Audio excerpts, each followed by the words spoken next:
Well, hello, everyone. I'm James Dobson, and you're listening to Family Talk, a listener-supported ministry.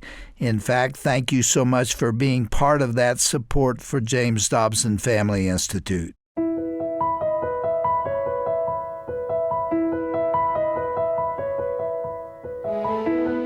Hello, everyone, and welcome to another edition of Dr. James Dobson's Family Talk. I'm Roger Marsh, and as you may know, Family Talk is the listener-supported radio division of the Dr. James Dobson Family Institute. Thanks for listening today. Thanks for sharing this show with your friends, and thanks for taking us with you wherever you go throughout your day. Now, on this special episode of Family Talk, we're going to discuss a rather somber topic, and that is the topic of miscarriage. Losing a baby is one of the most difficult things a woman could ever imagine or experience, and our guests today are all too familiar with this painful loss and the journey of grief that ensues. Dr. Dobson has invited two couples to join him in addressing this difficult topic, Dr. Walt Larimore and his wife Barbara, and Russ and June Gordon. Between these couples, they have experienced the devastating loss of 6 babies to miscarriage. But we know that the Larimores and the Gordons are not isolated cases. About 10 to 15% of all known pregnancies end in miscarriage. Today, in this classic conversation, Dr. Dobson will sit down with the Larimores and Gordons to talk about how they dealt with and how they continue to deal with the grief of losing their children before they were even born. Let's begin the first of this 2-part program right now.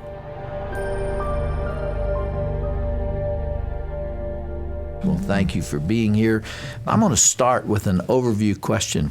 As you look back on those 6 miscarriages between the two of you, what emotions jump out at you?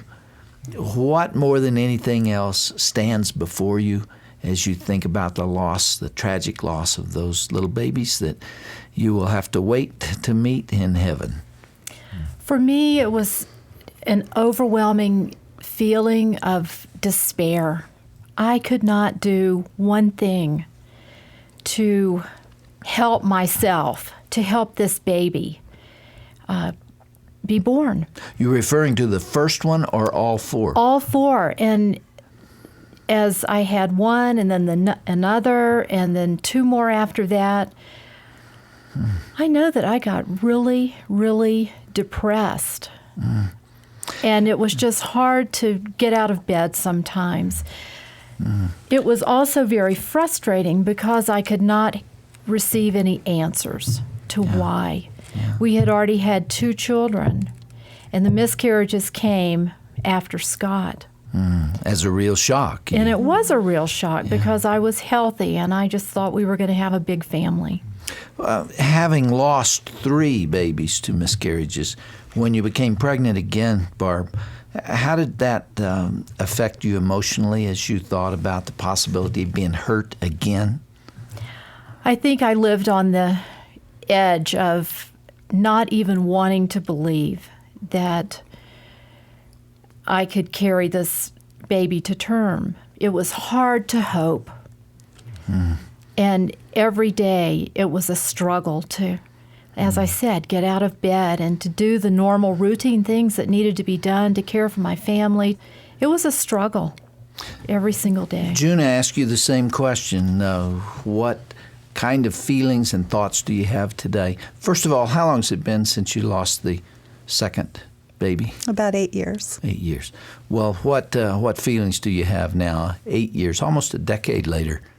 I think that because of the children that we do have and the circumstances that surrounded their births, I don't have a lot of grief over the second one because it was such a miracle that I got pregnant.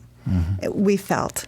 And so I didn't suffer as much through that pregnancy. I was 4 weeks along, and within 5 days I found out I was pregnant, lost the baby, had the pregnancy confirmed, and then had it unconfirmed, all within about 5 days. So I also didn't have time to really, emotionally attach to that baby, where I did with my first one.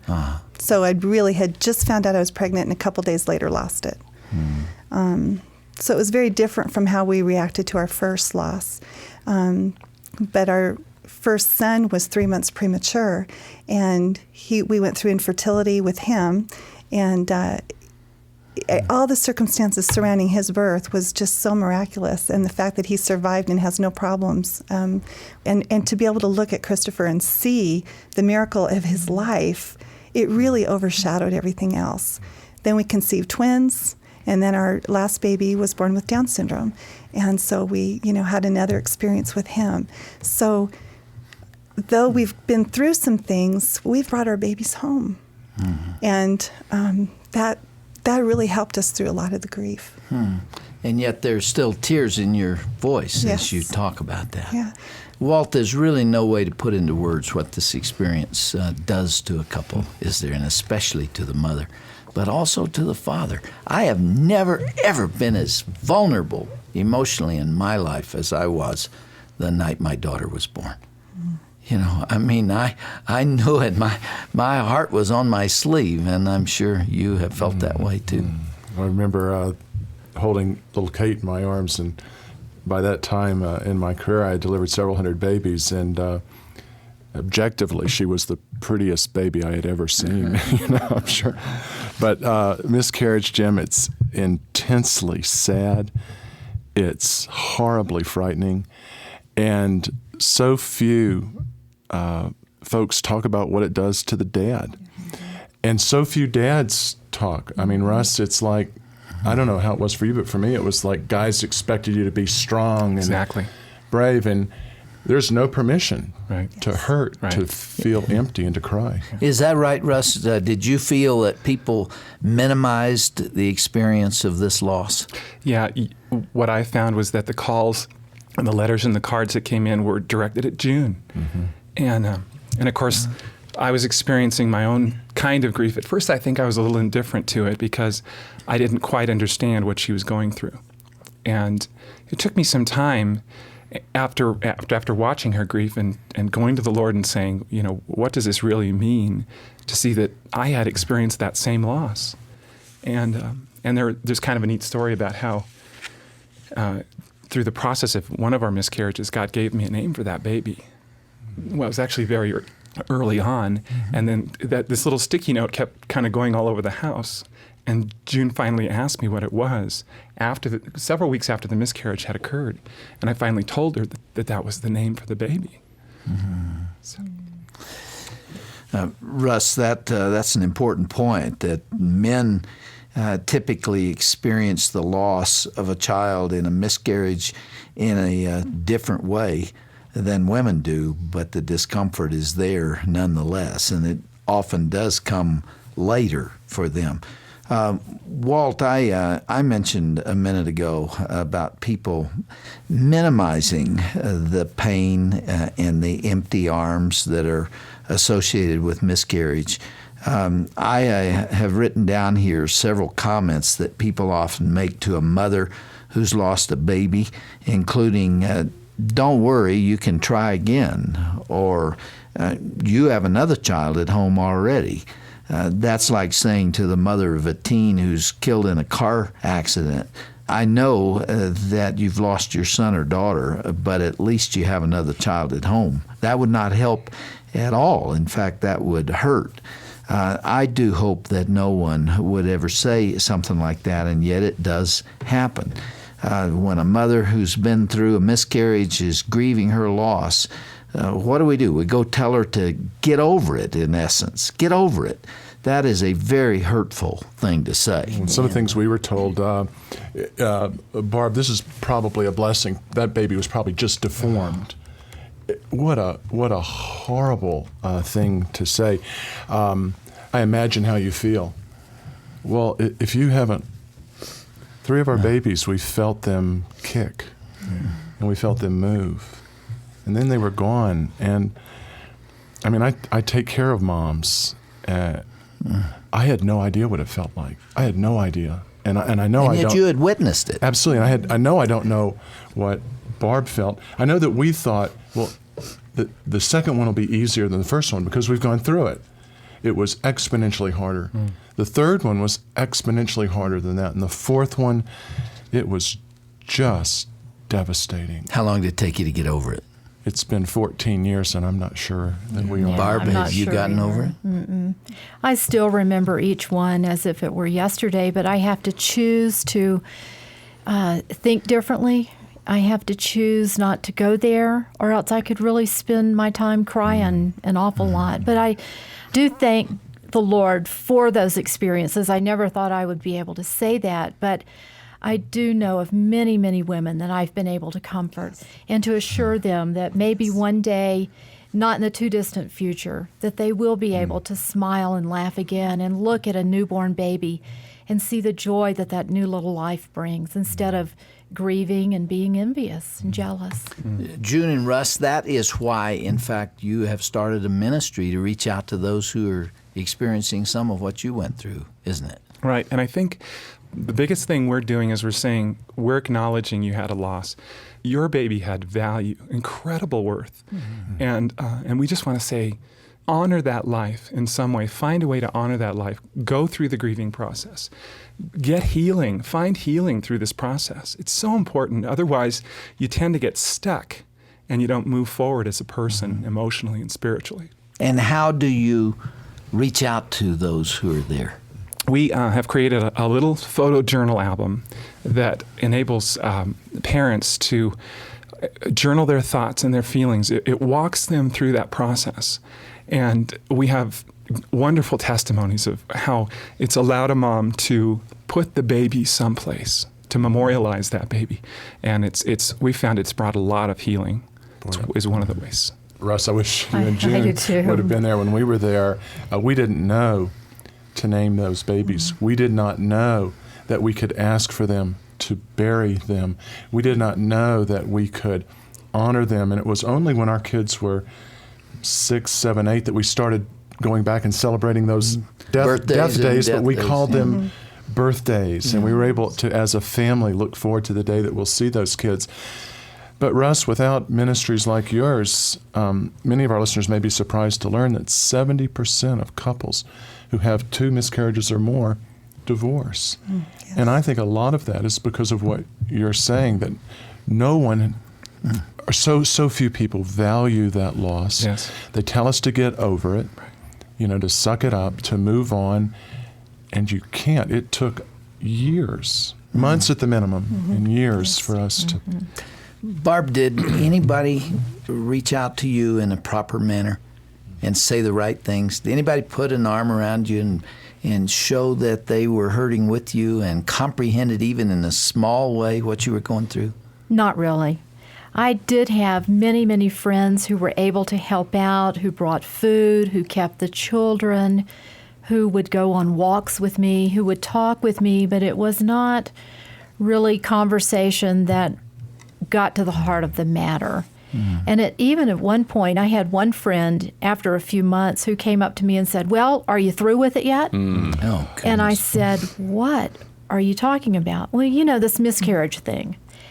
And so, just right there on the spot, I had to choose to forgive her and to go on and just to graciously answer her, "No, will always be a soft spot in my heart for that baby." But put into words that what was you hard to think hear. she was thinking. How did she perceive this? I think she perceived that there is a time of grief that is very specific to the whole population and not specific to the individual or unique to the individual. And it did not recognize stages of grief, which I know that I went through. Yeah. Walt, what about healthcare professionals? How sensitive are they to this problem? They've seen it. They've seen the tears. And I know you can't generalize, but what have you observed?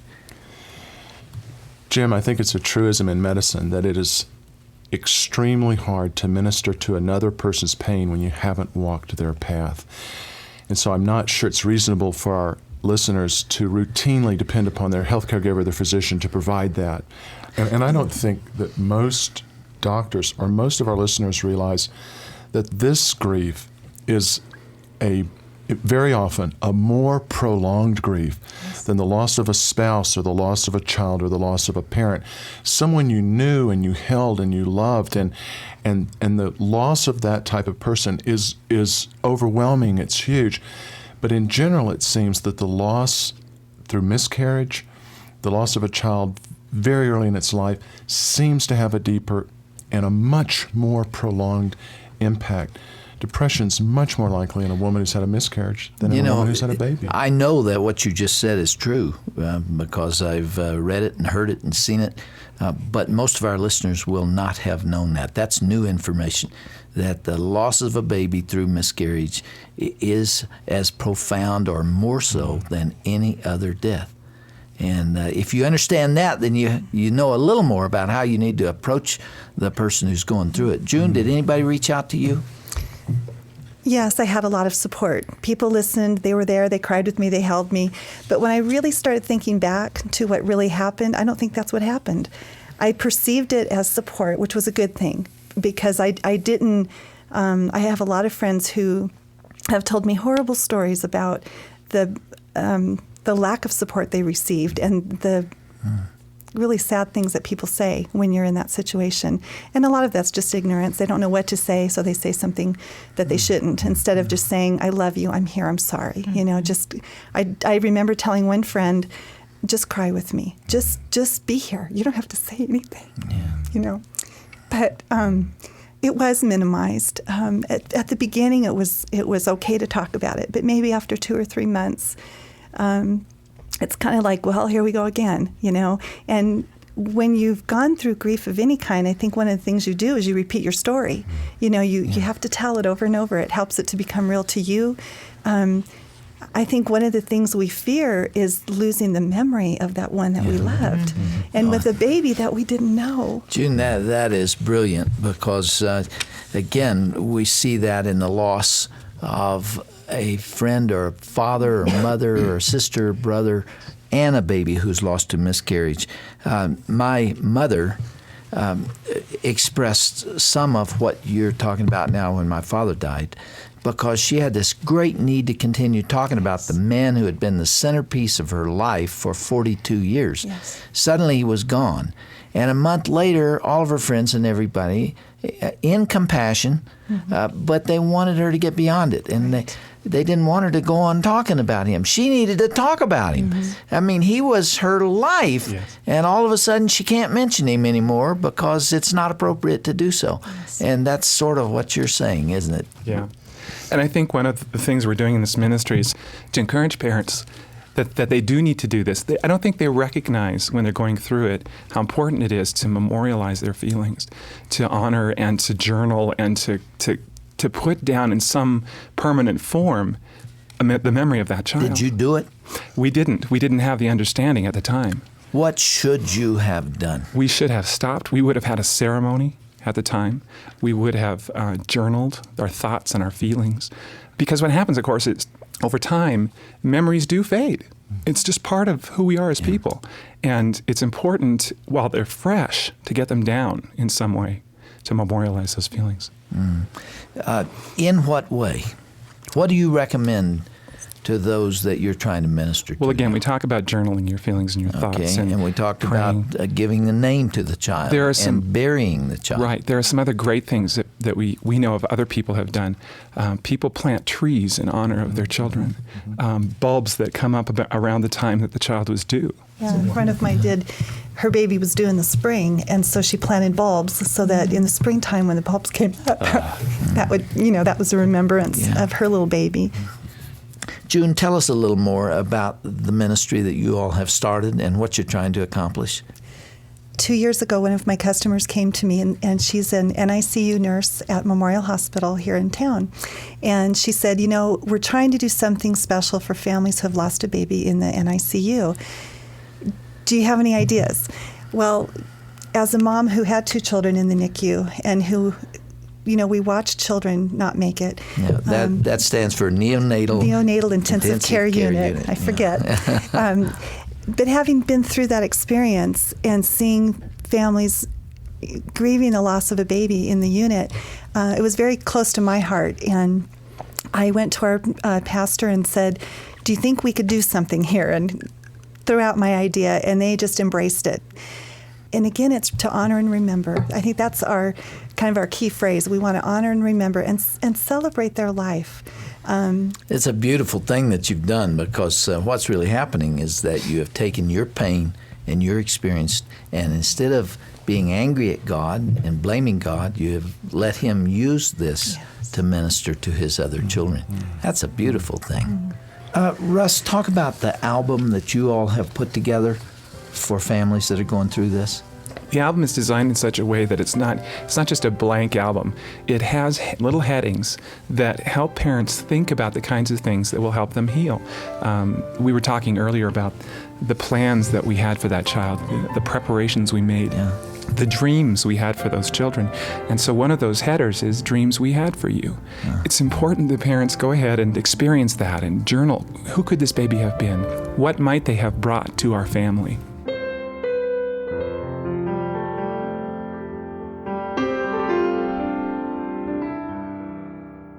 I'm Roger Marsh, and you've just heard day one of Dr. Dobson's candid, emotional conversation with Walt and Barb Larimore and Russ and June Gordon here on Family Talk.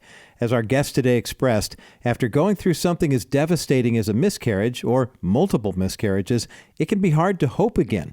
It can be hard to trust that God is really in control and that He has good things in store for us. You know, when I go through difficult times, I've always found Psalm 34, verse 18 to be of comfort.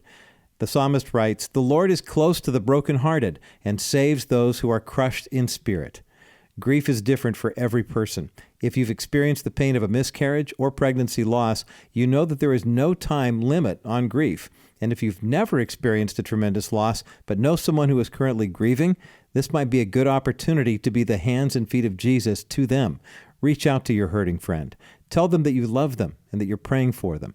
Offer to bring them a meal or ask if there's anything you can do to make the burden a little bit lighter. One of God's designs for the body of Christ is that we are to be there for one another when hard times come. Now, to learn more or to hear any part of the broadcast that you might have missed today, be sure to visit our broadcast page at drjamesdobson.org. That's drjamesdobson.org/broadcast. And of course, please call us anytime, day or night, and know that we are here to answer any questions you might have about the James Dobson Family Institute, or to recommend a resource for you, or to simply pray with you. Our toll-free number is 877-732-6825. That's 877-732-6825. And remember, you can always write to us. We love to hear from you when you send us a letter. Our ministry mailing address is the Dr. James Dobson Family Institute, P.O. Box 39,000, Colorado Springs, Colorado, the zip code 80949. And bear in mind that the mail is a great, safe way to send a tax-deductible donation in support of Family Talk as well. Again, our ministry mailing address is the Dr. James Dobson Family Institute, P.O. Box 39000, Colorado Springs, Colorado, the zip code 80949. Now, before we leave for the day, I want to tell you about a special series we've created for moms. After all, raising kids, maintaining a healthy marriage, finding some sort of balance through it all, running a home, earning a paycheck, providing for your family, a mom's work truly never ends. Now, unfortunately, though, we can't give you superpowers and we can't create more hours in the day, but we can offer you some time-tested truths and encouragements to help you be the best mom you can be. That's why we're inviting you to sign up now for the Empowering Moms series, created especially for moms. Each and every day, you'll receive practical parenting advice packed with timeless scriptural truths and a prayer to renew and inspire you. Now, to sign up, simply go to drjamesdobson.org. It's that simple, drjamesdobson.org. Thanks for listening to Family Talk today, and be sure to join us again tomorrow for the second half of the interview we've entitled Miscarriage, Grieving the Loss. It's coming up right here on the next edition of Dr. James Dobson's Family Talk. I'm Roger Marsh. Thanks for listening.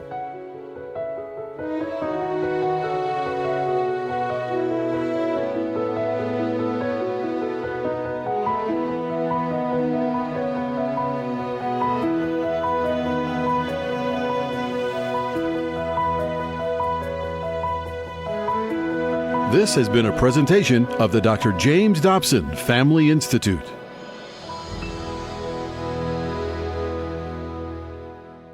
You've probably heard about the tragic phenomenon known as sudden infant death syndrome, or SIDS. It's still taking the lives of about 6,000 babies each year in the United States alone. This killer has mystified medical researchers, but now a new study has been conducted by the U.S. Consumer Product Safety Commission in collaboration with researchers at the University of Maryland and Washington University, St. Louis. The epidemiologist who directed the investigation, Dr. N.J. Shears, said, "We've not found a cause for SIDS, but our results show that specific items of bedding used in the U.S., such as comforters and pillows, were associated with an increased risk for death to prone sleeping infants whose faces became covered. This means that babies should not be placed on their stomachs in soft bedding. This will lessen the likelihood that they will rebreathe their own carbon dioxide that's trapped in the blankets and pillows around them." In about 30% of the 206 SIDS deaths in the research project, babies were found with bedding pressed against their noses and mouths. The advice now being offered by doctors is that parents place their infants on their backs, not on their stomachs, and that a minimum amount of loose bedding be kept in the crib. Following this advice won't eliminate all cases of SIDS, but it could save hundreds, if not thousands, of lives every year. To find out how you can partner with Family Talk, go to drjamesdobson.org.